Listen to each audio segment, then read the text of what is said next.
1. The law of sowing and reaping. This law states that our actions have consequences, and we reap what we sow. For example, if we invest time and effort into a relationship, we are likely to see positive results, but if we neglect or abuse it, we are likely to see negative results. 2. The law of responsibility. This law states that we are responsible to each other, but not for each other. We cannot control others, but we can control ourselves.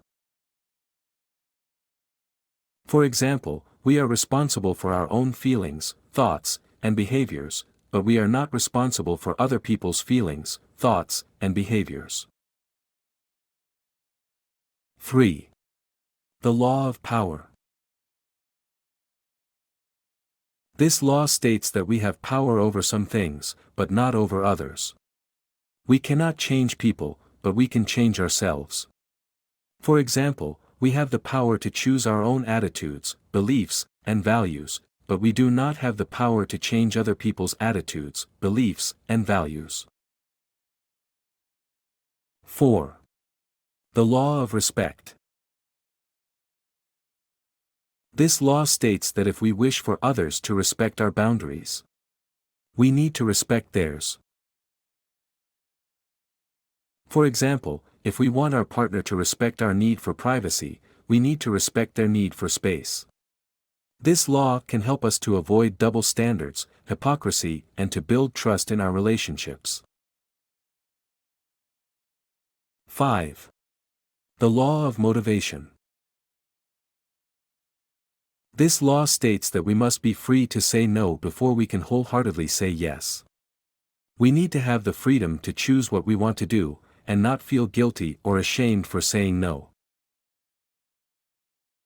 For example, if we say yes to a request out of obligation or fear, we are not really saying yes from the heart.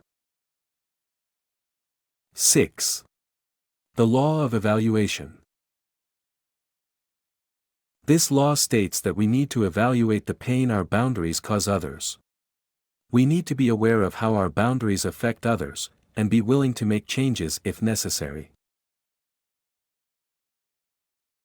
For example, if our boundary of not answering phone calls after 9 p.m. causes our partner to feel neglected or ignored, we need to find a way to address their concerns.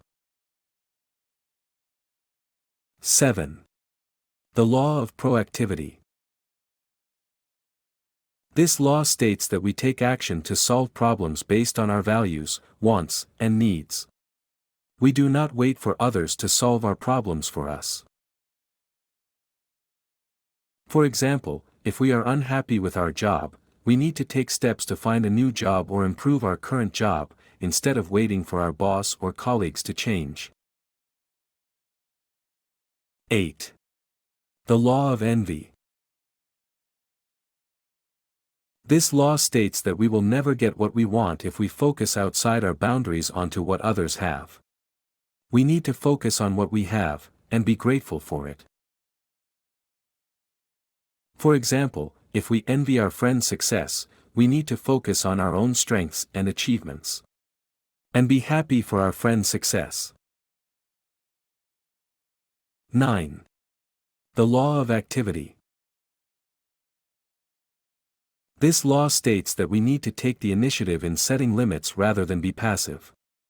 We need to be proactive in setting boundaries, and not wait for others to do it for us.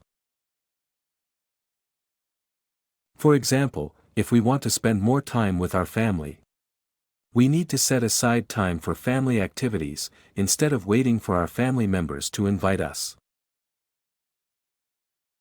10. The law of exposure. This law states that we need to communicate our boundaries to each other. We cannot expect others to know our boundaries unless we tell them. For example, if we want our boss to respect our need for work-life balance, we need to communicate our boundaries clearly and respectfully, instead of assuming that they know what we want.